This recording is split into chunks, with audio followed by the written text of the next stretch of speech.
சுவிசேஷம் 15ஆம் அதிகாரம் 22வது வசனம். அப்பொழுது அந்த திசைகளில் குடியிருக்கிற கானானிய ஸ்திரீ ஒருத்தி அவரிடத்தில் வந்து ஆண்டவரே தாவீதின் குமாரனே எனக்கு இரங்கும், என் மகள் பிசாசினால் கொடிய வேதனைப்படுகிறாள் என்று சொல்லி கூப்பிட்டார். பாருங்க, ஒரு கானானிய ஸ்திரீ இயேசுவிடத்தில் வரா, வந்து தாவீதின் குமாரனே எனக்கு இரங்கும், என் மகள் பிசாசினால் கொடிய வேதனைப்படுகிறாள், அவரை ரட்சிக்கணும்னு சொல்லி கூப்பிடுறாங்க, காப்பாற்றுங்கன்னு சொல்லி கூப்பிடுறாங்க. அதுக்கு நீங்க அப்படியே அதிகாரம் வாசித்தீங்கன்னா இயேசுவை கண்டிக்க மாட்டோம், கேட்பனாம போவார். சீசர் சொல்லுவாங்க, ஆண்டவரே அவள் எம்மட்டுமா அவனுக்கு தொந்தரவா இருப்பான், என்னால கேட்டே வரா அப்படின்னு. அந்த சத்துரு படிக்கும்போது ஆண்டவர் அனுப்புவதாங்க, ஏன் அந்த பெண்ணை எல்லாத்தையும் குணமாக்கினாரு. ஒரு நாள் இயேசு போகும்போது குருடர்கள் ரெண்டு கூப்பிட்டாங்க, தாவீதின் குமாரனை இறங்கும், தாவீதின் குமாரனை இறங்குனாங்க.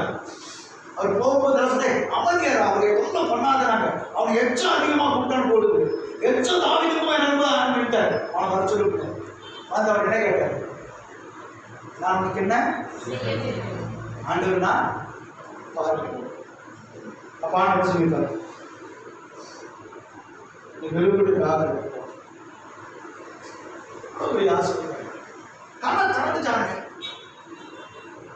நான் வாழ்க்கையில் எதையுமே பார்க்காம கூட கண்கள் திறக்கப்படும் போது அவனுக்கு எவ்வளவு ஒரு மகிழ்ச்சியை பண்ணிக்கிறீங்க. அதுபோல இங்க கானானிய ஸ்திரீ அப்படின்னா கானானிய மக்களுடைய பழக்க வழக்கம் தெரியுமா? கானானிய ஸ்திரீ யூத ஸ்திரீ, கானானிய ஸ்திரீ தம் பிள்ளைகளை தீக்கிடம் பண்ணிடுவார்கள். என்ன தீயில நடக்க விடுவாங்களா? கானானிய பழக்க வழக்கம் நரபலி கொடுத்துருவாங்க. அதனாலதான் இஸ்ரவேல் தேசத்துல இருந்த கானான் தேசத்துல இஸ்ரவேல் ஜனங்க அவங்க பழக்கத்தை கற்றுக்கொள்ளக்கூடாதுதான் கானானியர்கள் எல்லா ஜனத்தையும் அடிச்சு வாசல் பண்ணாங்க, ஒருத்தர் இருக்கக்கூடாது. அப்பவும் கொஞ்சம் விட்டுட்டாங்க, கொஞ்சம் இருந்தாங்க.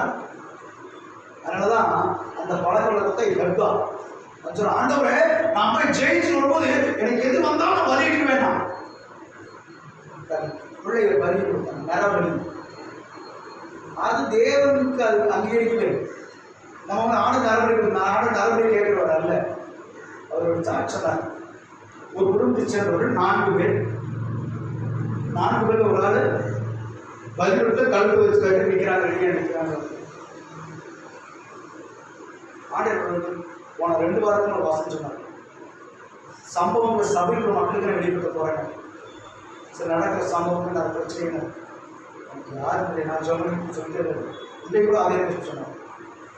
ஒரு சாட்சி சொல்லணும்னு நான் யோசிக்கிறேன். நம்ம பிள்ளைங்க நம்ம குடும்பம் எங்கே நிற்கிறோம்? பலிபடுத்தி நிற்கிறோம். யாரோட பலிபடுத்த? பிசாசுடைய பலி தேவனுக்கு பலிசுக்காக யார் பலியாக இருக்கணும்?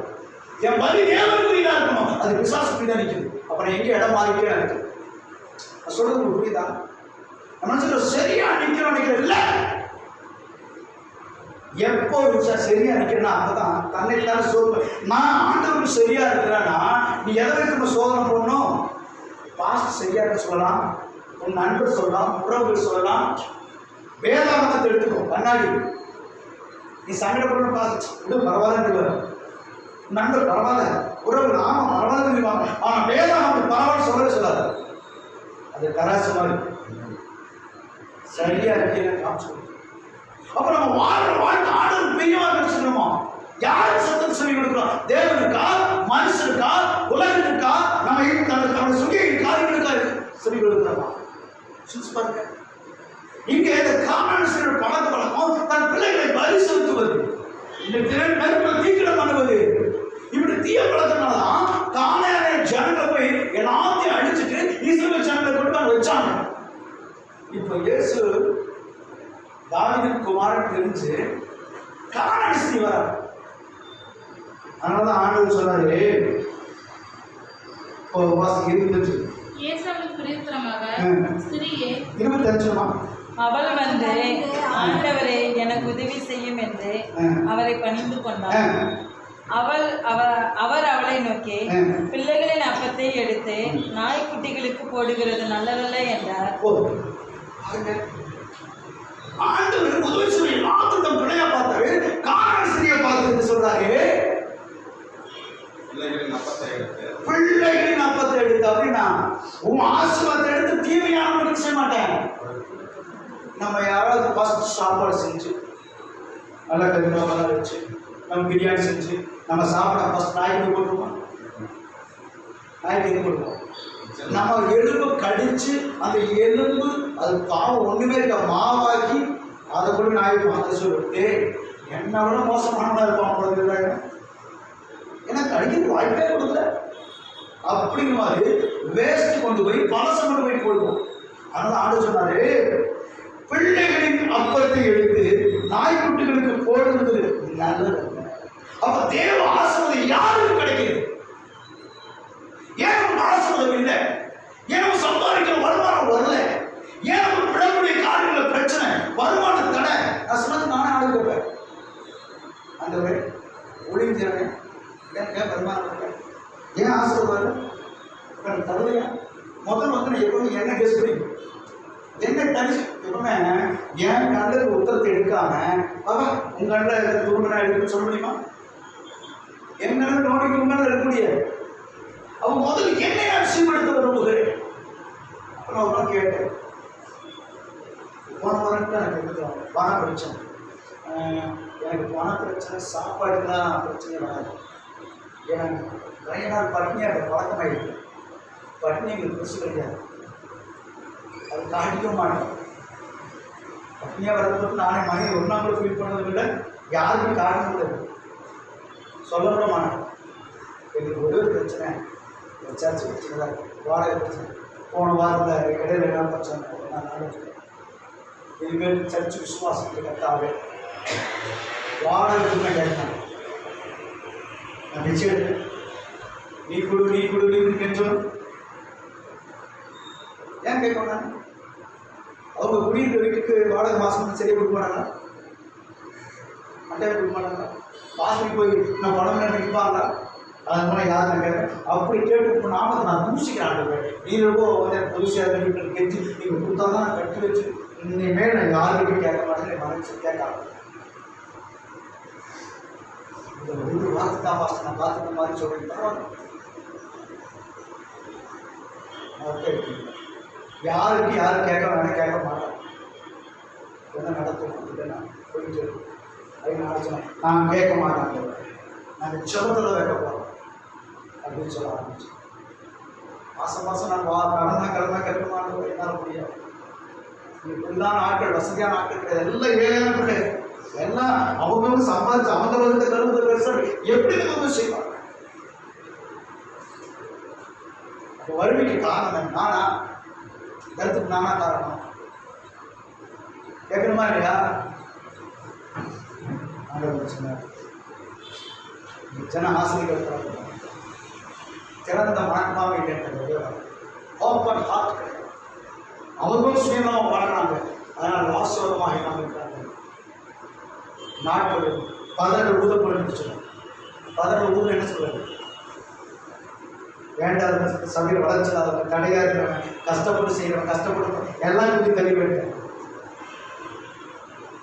ஊதுனால ஊதுக்கு மாதிரி இடையில. அப்போ நல்லதை எடுத்து நாய்களுக்கு போடுவது அப்போ ஆசீர்வாதம். ஆசீர்வாதம் தேவ சமூகத்தில் வரணும் கூட ஆண்டவர் சொல்றாரு, நீ காணிக்கு போடும்போது என்ன செய்வாங்க? ஒப்புரம் வைப்பாங்க.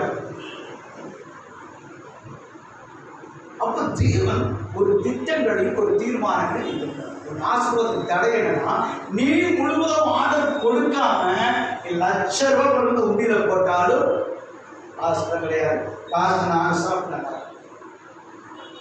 சொல்ல புரியல?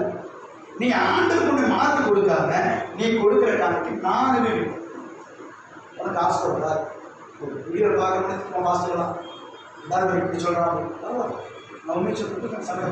அப்போ நல்லதை எடுத்து நாய்களுக்கு போடுறது நல்லதுன்னு சொன்னா, அந்த அம்மா வாஞ்சையா போச்சு.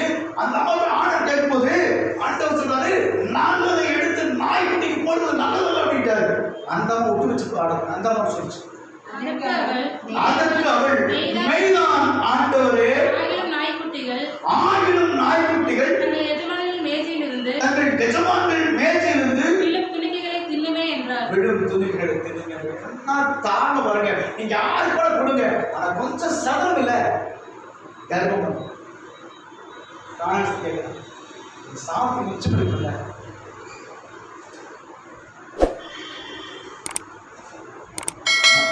கேட்டேன் சமைக்கு பாடல்கள் எல்லாம் போது மிச்சம் பிச்சை எடுத்து முடிக்கலாம். சமையல வைக்க சொல்லு,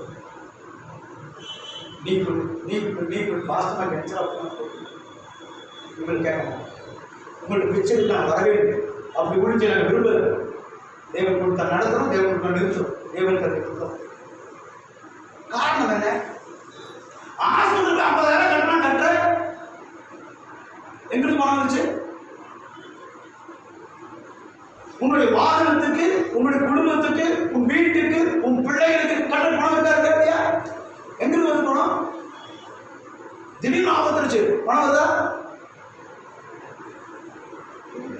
தேவனுக்கு கொடுக்கிற சில மனம் இல்லை. கானானியர்கள் பிசாசுக்கு தங்கள் பலியா கொடுத்தாங்க,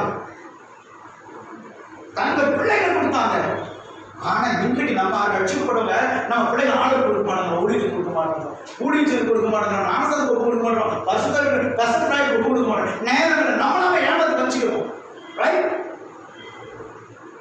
உண்மையா இல்லையா? நம்மளாம ஏமாத்துக்கிறோம். நேரம் காலம் இது தேவன் விரும்புகிற இந்த ஸ்திரீ உன்னை பெற்றுக் கொள்ளும்படி விரும்புகிறார். அவள் முதலாவது செய்த காரியம் தெரியுமா? அவள் கானான் ஸ்திரீ. அவள் அறிந்து கொண்ட ஒரு காரியம் தெரியுமா? ஏசு அவர்கள் பிரச்சனை மனுஷன் ஸ்திரீயின் விசுவாசம் பெரியது. பாத்தீங்களா? ஸ்திரீயே ஒரு விசுவாசம் பெரியது. விசுவாசம் ஆண்டவற்றை ஏதாவது பெற்றுக்கொள்ள எனவே நமக்கு முதலாவது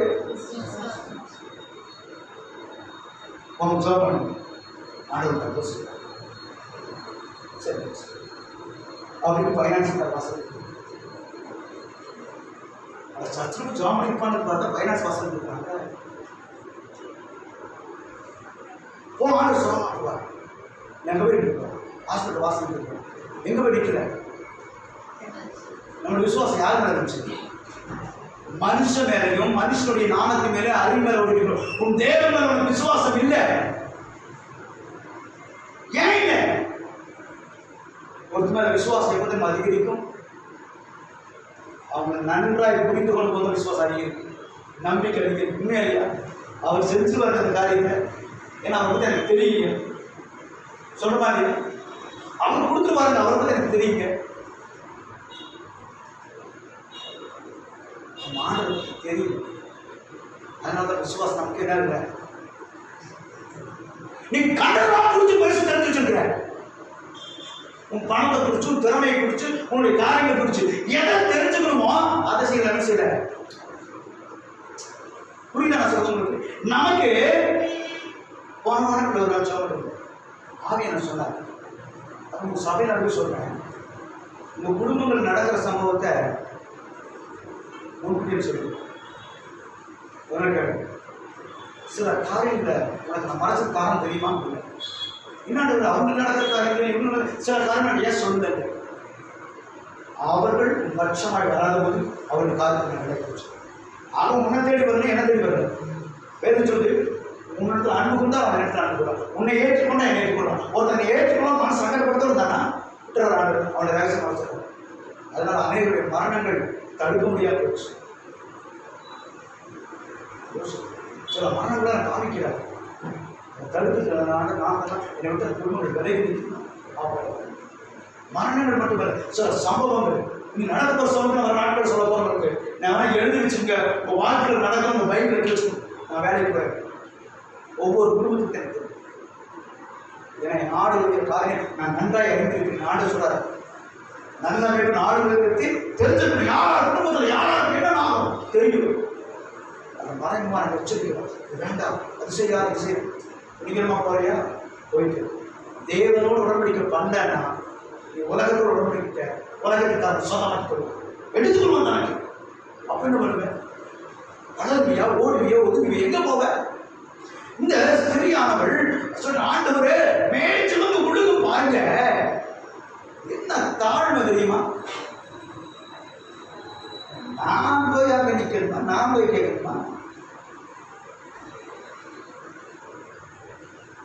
பாஸ்ட் என்ன வேலை செய்யணும், பாஸ்டம் என்ன வேலை செய்யணும், ஊழிக்கார் என்ன வேலை செய்யணும், ஊழிக்கார் என்ன வேலை செய்யணும், ஒரு லிஸ்ட்டு தெரியும் உங்களுக்கு.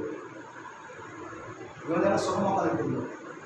நான் தான் கூப்பிட்றேன், நான் தான் சேர் துடைக்கிறேன், இதெல்லாம் யார் செய்ய வேண்டியது? ஒருத்தர் பொறுப்படுத்தாங்கன்னா அவங்க செய்யணும், ஒருத்தர் நிற்கணும். யாரும் கேட்க கேட்கணும்? ஒரே குடும்பத்தை கூட அமைச்சிட்டு அவங்க செய்யலைன்னா அது யார் செய்யணும்? பாஸ்ட் நம்ம தொடச்சி பாஸ்ட் கூட்டி வடிச்சு சேர்லாம் போட்டு சர்ச்சுக்கு வாடகை கட்டி மாதம் மாதம் கடன் வாங்கி கட்டி ஒழிக்க செய்யணும். இப்படி ஏதாவது ஒழிக்க பார்த்துருக்கீங்களா? சொந்த பணத்தில் சேவை செய்வானா? ஆனால் பாஸ்ட் கிடைக்கும், பாஸ்ட் கெட்டவாங்க. காரணம் நான் வந்து யார் காயப்படுத்துறேன், வசனத்தை சொல்றேன். நம்ம நோக்கி பார்க்கிற பார்வை இந்த கானானி ஸ்திரீக்கு ஆண்டவருக்கு நல்லா தெரிஞ்சிருச்சு. அதனால தாவீது குமாரன். ஏன் தெரியுமா அவருக்கு சொன்ன தாவீது குமாரன் சொல்லி? தாவீதோட வாழ்க்கையை படித்து பார்த்தீங்கன்னா அவனோட சேர்ந்தவன் யார் தெரியுமா? ஒடுக்கப்பட்டவன், கடன்பட்டவன், முறுமுறுக்கிறவன். இப்ப நீங்க தான் யாரு? நீங்க கடன்பட்டவங்களாகவும் முறுமுறுக்கிறவங்களாகவும் நம்ம அப்படிதான் இருக்கிறோம். கடமை தான் இருக்கிறோம். நமக்கு கடன் கொடுக்க மாதிரியே இருக்கிறோம். இன்னும் முருகத்தை ஜென்மாவாக இருக்கிறோம். அப்போ அவருடைய வம்சத்தில் வந்த இயேசு கிறிஸ்து செய்வாரு. அந்த கடன்பட்ட முருகன் சேர்த்துட்டாங்க தாவீது. அதுபோல அவருக்கு வம்சத்தில் வந்த இயேசு கிறிஸ்து செய்வாரு, தனக்கு உதவி செய்வார். உன் ஆண்டவரை யாருன்னு அறிந்து கொள்கிற வரை அடுத்தது தர முடியாது, அதிசயம் தர முடியாது, விடுதலை பெற முடியாது, சுகமாக முடியாது, நன்மை பெற்றுக்கொள்ள முடியாது. சில காயங்களை அமுக்கும் போது பசு வெளியே வலிக்கும். அதனால் கோபம். சில டாக்டர் போய் அமுக்கு எடுத்து கத்துவாங்க, டாக்டர் நர்ஸையும் திட்டுவாங்க. அவங்க மேலே கோபம் அமுக்கு அதை எடுத்து சுகமாக்கிடுவாங்க. அப்புறம் பார்த்தா நல்லாயிடுச்சு. பசுக்களை இடிக்கிற இடம் தான் இது. அதனால ஒரு வேலை சொல்லி உங்களை சொல்லி குற்றப்படுத்துவேன், பிடிச்சிங்க அப்படின்னு சொல்லி குற்றப்படுத்துறது என்ன கிடையாது. உங்களுடைய காரியங்கள் நலமாக ஆசீர்வாதமாக இருக்கும். கர்த்தருடைய ராஜ்யத்துக்கு தருது. மேலும் எங்கள் பிள்ளைங்க அங்கே இருக்கிறாங்க.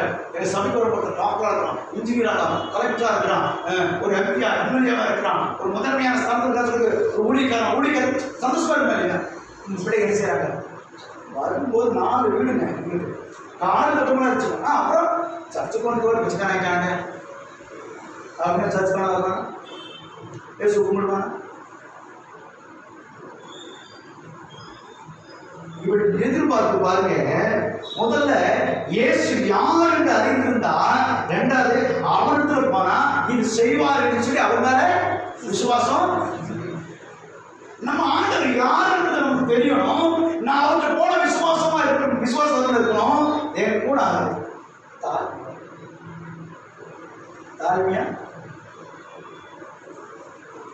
ஏதாவது சொன்னா மறுபடியும் பேசுவோம். சில பேர் இல்லை இது இப்படித்தான் சொல்ற வயசு இந்த ஆசீர்வாதத்துக்கு தடை உங்களுடைய பெருமை. விடுதலுக்கு முன்பு அகந்தை திரும்ப உங்களுக்கு நீ கீழே விடணும், பெருமை வந்துச்சு, கீழே விடுது தூக்க முடியும். ஆனால் போன வாரம் ஒரு வசந்த படித்தோம். என்ன படித்தோம்? நாம சங்கீதத்தில் சில ரதங்களை குறித்து சிலர் குதிரைகளுக்கு மேன்மை பாராட்டுவார். அவனுக்கு ஒரே பெருமை. இன்னைக்கு நம்முடைய பெருமை நான் யார் தெரியுமா, எனக்கு அப்படியா இப்படியா என்ன அப்படி சொல்லுவாங்க. இப்படி ஒன்றாகாதுங்க. எங்கள் மாஸ்டர் சாதிச்சா இறந்துட்டார், நல்லபடியாக முடிச்சு. அவர் வரவேற்கிற கைக்கு வரவேற்கணும்னு சொன்னாங்க. பொருள் அந்த பலிபீடத்தில் வந்து என்ன சொல்லுவார்? ஏறது மாதிரி கைதிக்கு குடும்பத்து சாதனைக்காக செல்கிறேன். அவன் அப்படி யாராவது கை தட்டிட்டீங்க அப்படிவார். நான் என்ன கடவுளாக கைது வர வைக்கிறது, நான் சினிமா நடிகராக கைது வர வைக்கிறது. அவ்வளோ தலைமை மனுஷன். அவர் அவ்வளோ கிருபைகள் இருந்துச்சு. நான் அவர் பாதத்தில் படிக்கிறதுக்கு நான் சந்தோஷப்படுறேன். ஒரு ஊழியக்காரனை குறித்து எங்கள் அப்பா அம்மா போட்ட என் தாய்காரம் போடணும்னு மைண்ட் இல்லை, ஆனால் என் காசு போட வச்சுருக்கேன். அதனால தான் இங்கே சொல்கிறது. சரி பாஸ்டர் சொல்கிறதுக்கு இப்போ பாஸ்போர்ட் போட்டாங்க நம்ம அப்படி சொல்லுறாங்க. உடனே எனக்கு அப்படி போயிடாது. ஆண்டவருக்கு ஒரு நான் காசு வச்சுன்னா அவர் என்னை வளர்த்து கொடுத்தாரு. அந்த பாஸ்டர் இறந்துட்டாரு. இல்லை அவர் ஞாபகத்துக்கு என் தாய் தகவனோட அதிகமாக என்னை ஆண்டவர் வளர்த்தணும். அவர் என்ன மறக்க முடியாது. ஒரு நல்ல தகப்பனா இருந்தார் எனக்கு. என்னுடைய என்னுடைய பூமிக்கு தகவனோட ஆவிக்கு தகவனா நான் மேலே பார்க்கிறேன். எங்க அப்பா என்னன்னு சொல்லி கொடுத்தாரு, இந்த உலகத்துல எப்படி நான் வாழலாம், கம்பீரமா வாழணும்னு சொல்லி கொடுத்தாரு. நான் ஆவிக்கு தகப்பேன் எப்படி ஆண்டவர்கள்லாம் பரவத்துக்கு போனா சொல்லி கொடுத்தாரு. அப்ப எந்த தகவல் மேன்மையா தெரியாது. ஆவிக்கு தகவல் மேன்மையா இருக்காது. எங்க அப்பா இறந்துட்டாரு. ஆனா எங்க ஆவிக்கு அப்பா இறந்துட்டாரு. ஆனா அவர்கிட்ட பேசப்படுது அப்படின்னா வாழ்ந்து கொண்டிருக்கிறார். நான் என் சரீரப்புறமா என்னை பெற்றெடுத்த அப்பா இறந்துட்டாரு. அவர்கிட்ட பேசுறது விஷயமே இல்லை. என்னை பெற்றுதான் விட்டுட்டாரு. ஆனால் என் ஆவிக்கு வளர்த்த அவர் மறிக்கணும். அவர் விசுவாசம் மறித்தாலும் அவர் நம்ம சட்டத்துக்கு அப்புறம் நம்ம எப்படி பேசணும். இருக்கும்போது செத்து போனால் நல்லா சொல்லக்கூடாது. இதெல்லாம் வாழ்ந்து என்ன பிரயோஜனம், செத்துட்டா நல்லா. ஆகிய கண்பான வேதாந்தம் சொல்லுது, நல்லா பாருங்க. அந்த ஸ்திரீ ஏக்கத்தோடு வானத்தோடு தாகத்தோடு நான் அவரிடத்துல போகிறேன். அவரிடத்துல போன உடனே அவர் என்ன செய்வாரு, எனக்கு சுதந்திரம் கேட்கிறார். ஆண்டவரே அவர் அப்படியே போயிட்டார். ஆனாலும் அவர் சொன்னாரு, நல்லது எடுத்து நாய் விடுறது நல்லதுதான் சொன்னேன். ஆமாம், மேய்ச்சலுக்கு விடுகிறது நாய் சாப்பிடு, அவ்வளோதான். விசுவாசம் தெரிஞ்சு சொல்லி சரி, அவ்வளோதான். எப்போ நீ அவரிடத்துல போகும்போது உன் விசுவாசம் அவரை சார்ந்திருக்கும்படி வாழ்க்கையில வேதாளம் சொல்லும் போது நாட்கள் நடந்து கொண்டிருக்கும் போது நீ விரும்புறபடி ஒரு ஆர்வம்னா உன் விசுவாசம் எப்படி இருக்கணும், பெரிதா சின்ன விசுவாசம் எப்படி இருக்கணும், பெரிதான விசுவாசம் என்ன, அவரையே நம்பி அவரே சார்ந்து அவருக்கு வாழ்ந்த விசுவாசம். இரு கணவன் மனைவி திருமணம் ஆகும்போது பார்த்தீங்கன்னா அந்த ஊர் பெண் ஒரு மாப்பிள்ளை சேர்த்து இந்த பெண்ணை பற்றி அவருக்கு யாருக்கும் தெரியாது, இந்த மாப்பிள்ளை பற்றி அவருக்கு தெரியாது. திருமணம் பேசி முடிச்சுடுவாங்க. அவருடைய கேரக்டர்ஸ் எப்படி அதில் உட்பட அப்படி இல்லை. இப்பெல்லாம் எல்லாம் பழகி முடிச்சு அவன் குடும்பம் நடந்து போட்டு வந்து கல்யாணம் வரும். அது 3 மாதம் தான் டைவர்ஸ், 6 மாதம் தான் டைவர்ஸ். கண்பான நம்ம விரும்புகிறபடி ஆண்டவருக்கு தரணும், நமக்கு செய்யணும்னா நம்ம விசுவாசம் பெரிதாக இருக்கணும், தாழ்மையாக இருக்கணும். 2வது அவர் எப்படியா படுத்துறது, அவருக்கு நல்லம் இருக்கா, அவர் செய்வார் நம்பிக்கை அவர் மேலே. 3 காரியம் 4 காரியம். 1 விசுவாசம், 2வது அவர் யாரு, அப்புறம் அந்த விசுவாசம் முடிச்சு விசுவாசம். 3வது தாழ்மை. பாருங்க, சொல்லும் போது உங்களால் ஏற்றுக்கொள்ள உள்ள வைக்க முடியல. பார்த்தீங்களா, உங்க நினைவு எங்க இருக்கும், விசுவாசம் எங்க இருக்கு பார்த்தா. கேள்வி கேட்டீங்க, பதில் முடிச்சோம்னாங்க. அப்ப என்ன செய்றீங்க, இங்கேயும் பிரச்சனை கேட்கறது இல்லை, யூடியூப்ல பேசுறீங்க. அதுதான் கேட்டு நான் பிரச்சனை மறுபடியும் யூடியூப் பார்க்கலாம். டான்ஸ் குத்தாரம் பார்த்து ஒரு பன்னடிக்கிற மாதிரி ஒரு சிரிப்பு நாடகம் பார்த்து ஒரு சீரியல் பார்த்தா முடிஞ்சு போச்சு. அதுக்கு சந்தோஷம் தான் இருக்கும். 10 மணி நேரம் பிள்ளைங்க சினிமா பார்க்குறாங்க, நாடகம் பார்க்குறாங்க. பிள்ளைங்க விசுவாச பிள்ளைங்க. ஆனால் யூடியூப்ல வேதாசனங்கள் வருது, அதை அறிஞ்சு கொள்ளலாம், படிச்சு கொள்ளலாம். பைபிள் சந்தேகம் இருக்கு, படிக்கிற பிள்ளைங்க கூட பைபிள் எல்லாம் நடந்தது தான், ஒரு சந்தேகம் வராது. ஒரு நாள் போனபடி கேள்வி கேட்டே வாசு பைபிள் சொல்லுது, வசனத்தை எனக்கு ஆதரட்டாங்க, எனக்கு சொல்லுங்கன்னு சொல்லி ஒரு ஆள் கேட்க மாட்டோம்.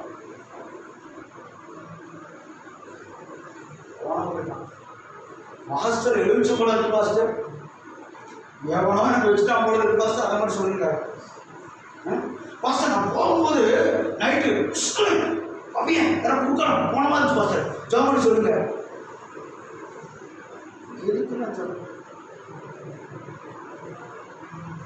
ஒரு அம்மா ஒரு பையனை பார்த்துட்டே இருந்துச்சான். உடனே போன் பண்ணுறான், பாஸ்டர் என் பையனை ரொம்ப அசுரமாக பார்த்துருக்கு. என்ன அர்த்தம் பாஸ்டர்? ஏன்டா பாஸ்டர் இதெல்லாம் தான் காரணம், வேத வசனம் கேட்கணும். நான் சொன்னேன், அந்த பாட்டி மக்கள் லௌகத்துக்கு போடுறது என்ன பாஸ்டர் இப்படி சொல்றீங்க? ஏமா அந்த பாட்டினை வேற மாதிரி இருக்கு பார்த்துருக்கலாம், மகனா இருக்கு பார்த்துருக்கலாம், இல்லை யாரா புதுசாக போகிறான்னு பார்த்துருக்கலாம். இதெல்லாம் போகணும்னு கேட்கணும். தூங்கும்போது என் பக்தனை யாரோ பார்க்குற மாதிரி இருக்கு. கண்ணு முடிச்சு பாரு. இப்போ வீட்டுக்கு அனுப்பி பார்த்துருக்கோம், பிள்ளைன்னு பார்த்துருக்கோம், கணக்கு இருக்காம இருட்டு ஒரு மணி பயந்து கண்டுபிடிக்கிறது. அப்புறம் வீட்டுக்காரத்தை பார்த்து கொள்வது அந்த வேதாகம் என்ன சொல்லுன்னா, நீ விரும்பும்படி உனக்காக கடவுள். அப்போ அந்த காரியம் பாருங்க, அந்த வசனத்துல கடைசி வருஷம் வாசிங்க. இயேசுவுக்கு பிரதித்திரமாக, ஸ்திரீயே, உன் விசுவாசம் பெரியது, நீ விரும்புகிறவர்கள் ஆக கடவுள் என்றார். அந்நேரமே அவன் மகள் ஆரோக்கியமானாள். பாத்தீங்களா? இயேசு அவருக்கு பிரதித்திரமாக விசுவாசம் இருந்தபடி நான் சொல்றேன், ஸ்திரீயே, உன் விசுவாசம் பெரியது, நீ விரும்பும்படி உனக்கு. அப்புறம் நம்ம விரும்புறபடி ஆகலைன்னா நமக்குள்ள என்ன இல்லை இருக்கு பாஸ்டர், இருக்கு கொஞ்சோண்டு மாவும் கொஞ்சோண்டு என்னதான் இருக்கு. நானும் என் பையன் உள்ள குடும்பமா சாப்பிட்டு செத்தா போயிடும். என்ன ஆயிரும்? எழுப்புறது ஒழிக்க திரும்பி சொல்ற இந்த உலகத்தில் பறந்து பிச்சை எடுத்து எஜமானா அவர் நான் சொல்றேன், அதை கொடுக்க வந்தானா சொல்லுங்க. அந்த மாதிரி கொஞ்சோண்டு வச்சுக்கணும் பாஸ்ட். அதுதான் கேட்கறது. சண்டை கொடுத்துட்டியா, தசமம் கொடுத்துட்டியா, காணி கொடுத்துட்டியா,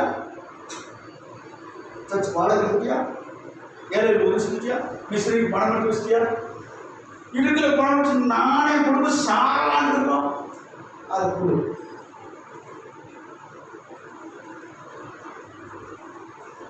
பாஸ்டர் நான் ஜான் பாஸ்டர், கத்திர பேர் சபையை காமிச்சிட்டார் பாஸ்டர், கத்திர பேர் சொல்லி போஸ்டர் பாஸ்டர்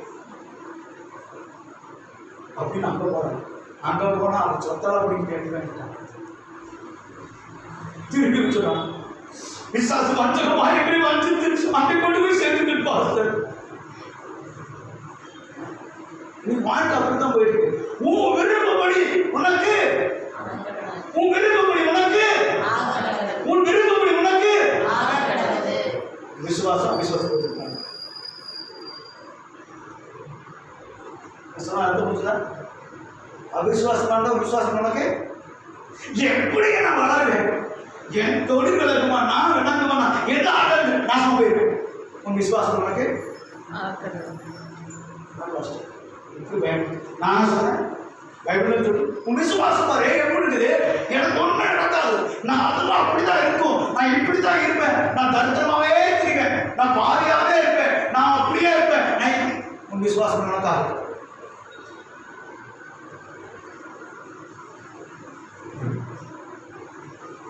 ஆசீர்வாதமா சாப்பிடலாம். இன்னைக்கு என்ன புரியலையே ஒரு வார்த்தை. ஆனால் வேதம் சொல்லுவே அவர் சிறிய விசுவாசம் அழுத்தல் சொல்றேன். உன் விசுவாசத்தை பொறுத்து தான் நீ விரும்புகிறபடி உனக்கு ஆகும். நீ நம்புறதும் வாழ்க்கையில இப்போ நீ மேல போறதும், நீ கீழே போறதும், நீ குழியில விழுகிறதும், நீ பறந்து போறது யார் கேட்குது? யார் கையில இருக்கு? அப்ப இத்தனை நீ எங்க போயிருக்கிற? விசுவாசம் எப்படி இருக்குது? மேல போயிருக்கிய, கீழே போயிருக்கியா? சுத்தமா இருக்கியா, அசுத்தமா இருக்கியா? ஏன் இதை செய்ய முடியல? தெரியுதா?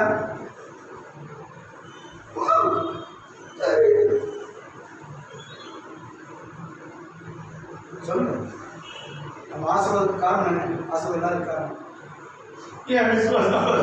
ஒத்துக்கிறேன். ஏன் விசுவாசம்? கொஞ்சம் தெரிஞ்சுக்கிறேன். பிரச்சனையை பார்த்து பயப்படும். உண்மையிலையா பயப்படா இல்லையா? பிரச்சனை பார்த்து பயப்படமா இல்லையா? நம்ம வாழ்க்கை பிரச்சனை பயமா? பிரச்சனையோட ஆண்டு பெரிய ஏன்னா அவங்கள விசுவாசம். அதனால தோற்று உன் ஆண்டவர் உன்னோடு இருக்கிறார் என்ற நம்பிக்கை, நான் அவருக்கு போனார் என்னை விடுவிப்பார் என்ற நம்பிக்கை, என் ஆண்டவருக்கு போனார் அதை செய்வார் என்கிற விசுவாசம், என் தேவன் இதை செய்ய வல்லவர் என்கிற நம்பிக்கை, விசுவாசம் எனக்கு இருக்கணும். நான் சின்ன வயசுல இருக்கும்போது நிறைய சொல்லி இப்படி என்னோட தகப்பனார் சொல்லுவார், நான் படிக்கிற வயசு தம்பி நான் 3வது தான் படிப்பேன். அப்போ என்ன எனக்கு தெரியும். ஆனால் நாவல் நல்ல உள்ள நாவல் அப்போ உட்கார சொல்லுவாங்க, பொறுமையாக பேசுவார். என்ன செய்யக்கூடாது சபையில் கவனிக்கும், நல்லா கவனிச்சுக்கணும். அவங்க அப்பா 3 வயசு இருக்கும்போது சொன்னார், படிக்கும்போது இந்த 5வது படிக்கிறான் பாரா, அவங்கள வச்சுட்டாங்க. இப்போ அவங்கள பெரியவங்க ஆமாடா, அவங்களோட பழகினாதான் படிப்பில் அடுத்து பார்க்க தாண்டி தான் போயிருப்பான். அதுவும் பிரோஜனமாக இருக்கும். உன்னோட வயசில் அனுபவம் பெரியவங்களோட தொடர்பு வச்சுக்கிறா வாழ்க்கை நல்லா இருக்கும். அவங்க அறிவுபூர்வமாக கற்றுத்தருவாங்க. நல்ல ஐஸ்வரனாக இருக்கான் அவனை பாருங்க, அவனுக்கு பலகு அப்படின்னு எங்கள் அப்பா சொல்கிறது புரிய ஆரம்பிச்சது. காலங்கள் என் பருவம் வரும்போது என் பழக்க வழக்கம் எங்கள் அப்பா சொன்ன நடத்த ஆரம்பிச்சது. ஒரு குறிப்பிட்ட நாள் நல்ல ஒரு 5 வருஷம் இருக்கும். அப்புறம் 2 காசு 2 பாட்டு பாடுவாங்க. அது மாதிரி என் வாழ்க்கை மாறிடுச்சு. காசு பணம் வந்தவன் பெருமை வந்துச்சு. பெருமை வந்தவன் கெட்ட பழக்கங்கள் உள்ள வந்துச்சு. கெட்ட பழக்கங்கள் உள்ள வந்தவன் நான் சமுதாயத்திலே மிகவும் அறிவுறுத்தப்பட்டதான் தலைமை எல்லாத்தையும் பழக்கம் தலைமை. ஆனால் சமுதாயம் அதுக்கு கனப்பிடிச்சு தெரியுமா உங்களுக்கு?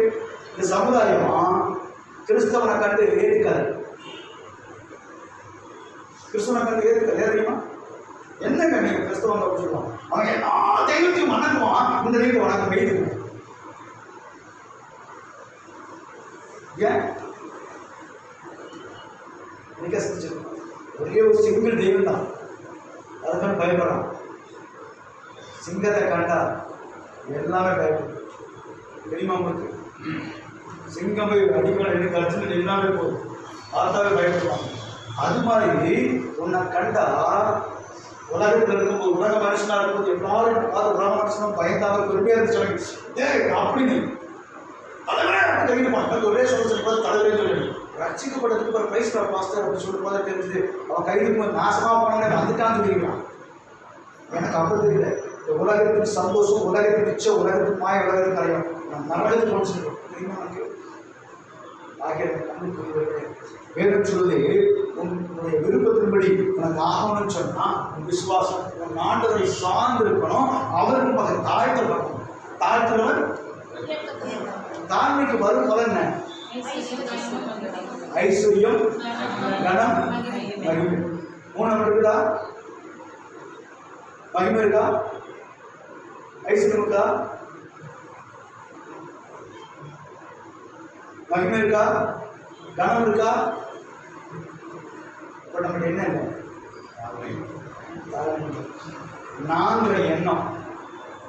அதனால தான் பலிபீடத்தில் கொண்டு போய் வைக்கும் போது முதல் தலை வெட்டிருக்கோம். உருவங்கள் நடிக்கப்படும். ஆடு மாடு பலிட்டு போது தலை வெட்டிருக்கோம். தலை வெட்டிட்டா முதல்ல ஆடாக இருந்துச்சு, வெட்டினதுக்கு அப்புறம் என்ன கறி ஆயிடுச்சு. கறினா சொல்லுவோம், ஆடு சொல்ல மாட்டான். ரைட்? கோழியில நல்லா பார்த்தீங்கன்னா அது அறுப்பு முடிச்சதுக்கப்புறம் சிக்கன் தான். சிக்கனாக போட்டுட்டாங்க. மட்டன் தான் கறி.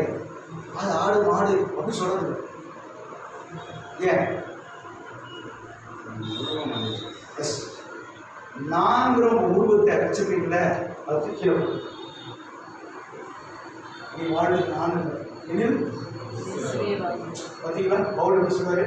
நீ வாழ்வு கிறிஸ்துவுக்கு என்னை காண்கிறோம். நான் பார்த்த கிறிஸ்துவரை இப்போ நான் நான் கிடையாது. உங்கள் வாழ்க்கை ஒரு அற்புதம், ஒரு அதிசயம் நடக்கணும். உங்கள் வாழ்க்கை ஆரோக்கியமாக இருக்கணும். நீங்கள் விரும்புகிறபடி உங்களுக்கு ஆகணும்னு சொன்னால் செய்ய வேண்டிய 3 காரியம். திரும்ப சொல்றேன். 1, விசுவாசம். அவர் யார்? 3 காரியம் வாழ்க்கை. நீங்கள் விரும்புகிற வாழ்க்கை வாழலாம். இல்லை நீங்கள் விரும்புகிற காரியம், பயந்த காரியத்துக்கு கருத்து நாங்கள் கண்டு முடிச்சுக்கணும்.